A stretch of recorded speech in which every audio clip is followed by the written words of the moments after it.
Patuloy ang pangongolekta sa sako-sakong basura na naiwan sa mga kalsada ng Metro Manila matapos ang salubong sa bagong taon. Pasintado sa mga kumakain pero ang reklamo ng ilang taga-Maynila may nagkakasakit na raw sa kanila. Apektado rin ang kita ng ilang negosyo. Paliwanag ni Manila Mayor Honey Lacuna, December 31, 2024 ang huling araw ng kontrata ng dating garbage collector sa lungsod.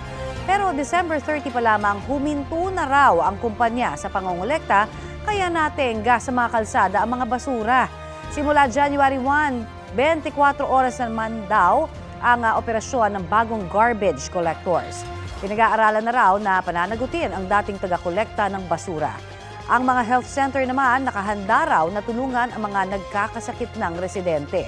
Bukod sa Maynila, may mga namataan ding tambak ng basura sa Quezon City nitong mga nagdaang araw. Nakolekta na raw ang naipon doon.